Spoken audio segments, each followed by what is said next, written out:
ಧರ್ಮೋಪದೇಶ ಕಂಡ 33ನೇ ಅಧ್ಯಾಯ 23ನೇ ವಚನದಲ್ಲಿ ವಾಕ್ಯವು ಈ ರೀತಿಯಾಗಿ ಬರೆಯಲ್ಪಟ್ಟಿದೆ. ಆತನ ಆಶೀರ್ವಾದದಿಂದ ನಿನಗೆ ಸಮೃದ್ಧಿ ಉಂಟು ಎಂದು ವಚನವು ಬರೆಯಲ್ಪಟ್ಟಿದೆ. ಅಂದ್ರೆ ಪ್ರೀತಿಯುಳ್ಳ ದೇವಜನರೇ, ಕರ್ತನ ಆಶೀರ್ವಾದವು ನಮ್ಮ ಜೀವಿತದಲ್ಲಿ ಅದೇನ್ ಮಾಡುವಂತದಾಗಿದೆ, ಒಂದು ಆಶೀರ್ವಾದವನ್ನು ನಮ್ಮ ಜೀವಿತದಲ್ಲಿ ಅದು ಕೊಂಡು ಬರುವಂತದಾಗಿದೆ. ನಾವು ಹೋಗುವಂತಹ ಮಾರ್ಗದಲ್ಲಿಯೂ ಬರುವಂತಹ ಮಾರ್ಗದಲ್ಲಿಯೂ ಕರ್ತನ ನಮಗೆ ಏನ್ ಮಾಡುವವನಾಗಿದ್ದಾನೆ, ಆಶೀರ್ವಾದವನ್ನ ಕೊಂಡು ಬರುವವನಾಗಿದ್ದಾನೆ. ನಮ್ಮ ಸ್ಥಿತಿಗತಿಗಳನ್ನ ಕರ್ತನ ಮಾರ್ಪಡಿಸುವವನಾಗಿದ್ದಾನೆ. ನಮ್ಮ ಜೀವಿತಗಳನ್ನ ಕರ್ತನ ಮಾರ್ಪಡಿಸುವವನಾಗಿದ್ದಾನೆ.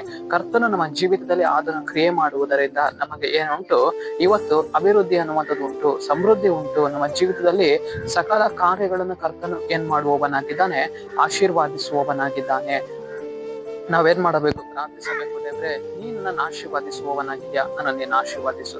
ನನ್ನ ಜೀವಿತದಲ್ಲಿ ಒಂದು ಸಮೃದ್ಧಿಯನ್ನ ಕೊಂಡು ಬಾ ಸ್ವಾಮಿ. ನಾನು ಹೋಗುವಂತಹ ಮಾರ್ಗದಲ್ಲಿಯೂ ಬರುವಂತಹ ಮಾರ್ಗದಲ್ಲಿಯೂ ಕರ್ತನೆ ನಿನ್ನ ಸಮೃದ್ಧಿಯನ್ನ ನಾನು ನೋಡ್ಬೇಕು, ನಿನ್ನ ಆಶೀರ್ವಾದವನ್ನ ನಾನು ನೋಡ್ಬೇಕಂತ ಹೇಳುವಾಗ ಕರ್ತನು ನಮ್ಮನ್ನ ಏನ್ ಮಾಡುವವನಾಗಿದ್ದಾನೆ, ಆಶೀರ್ವಾದಿಸುವವನಾಗಿದ್ದಾನೆ.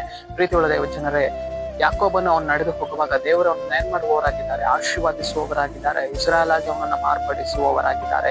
ಯಾವಾಗ ದೇವರು ಯಾಕೋಬನನ್ನ ಆಶೀರ್ವಾದಿಸಿದರೋ, ಯಾವಾಗ ದೇವರು ಈ ಯಾಕೋಬನನ್ನ ಇಸ್ರಾಯೇಲ್ ಆಗಿ ಮಾರ್ಪಡಿಸಿದಾರೋ, ಆಗ ದೇವರು ಅವನ ಜೀವಿತದಲ್ಲಿ ಏನ್ ಮಾಡಿದ್ರು, ಒಂದು ಬದಲಾವಣೆಯನ್ನ ಕೊಂಡು ಬಂದರು, ಒಂದು ಸಮೃದ್ಧಿಯನ್ನ ಕೊಂಡು ಬಂದರು, ಒಂದು ಅಭಿವೃದ್ಧಿಯನ್ನು ಅವನು ನೋಡುವವನಾದನು. ಅದೇ ಪ್ರಕಾರವೇ ಇವತ್ತು ನಮ್ಮ ಜೀವಿತದಲ್ಲಿಯೂ ಕೂಡ ಕರ್ತನ ಆತ್ಮನು ನಮ್ಮನ್ನು ಯಾವಾಗ ಆಶೀರ್ವಾದಿಸುವವನಾಗಿದ್ದಾನೋ, ಆಗ ನಮ್ಮ ಜೀವಿತದಲ್ಲಿ ಏನ್ ಮಾಡುವವರಾಗಿದ್ದೇವೆ, ಒಂದು ಬದಲಾವಣೆಯನ್ನ ನೋಡುವವರಾಗಿದ್ದೇವೆ. ನಾವು ಹೋಗುವಂತಹ ಮಾರ್ಗದಲ್ಲಿಯೂ ಬರುವಂತಹ ಮಾರ್ಗದಲ್ಲಿಯೂ ಸಕಲ ಸಮೃದ್ಧಿಯನ್ನು ನಮ್ಮ ಜೀವಿತದಲ್ಲಿ ಕಾಣುವವರಾಗಿದ್ದೇವೆ.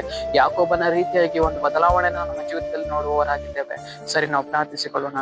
ಅಪ್ಪ ಕರ್ತನೆ, ನಿನ್ಗೆ ಸ್ತೋತ್ರ ಸ್ವಾಮಿ. ಈ ಮುಂಜಾನೆ ವೇಳೆಯಲ್ಲಿ ಕರ್ತನೆ, ಈ ವಾಕ್ಯ ಭಾಗ ಸಂದೇಶವನ್ನ ನೋಡುವ ಜನಗಳನ್ನು ಸಂಧಿಸು ಕರ್ತನೆ. ನಿನ್ನ ಜನರ ಜೀವಿತದಲ್ಲಿ ನಿನ್ನ ಕಾರ್ಯವನ್ನ ಮಾಡಿ, ನಿನ್ನ ಜನರನ್ನ ನೀನು ಆಶೀರ್ವಾದಿಸಿ ಒಂದು ಸಮೃದ್ಧಿಯಾಗಿ ನೀನು ನಡೆಸುವುದಕ್ಕಾಗಿ ಸ್ತೋತ್ರ.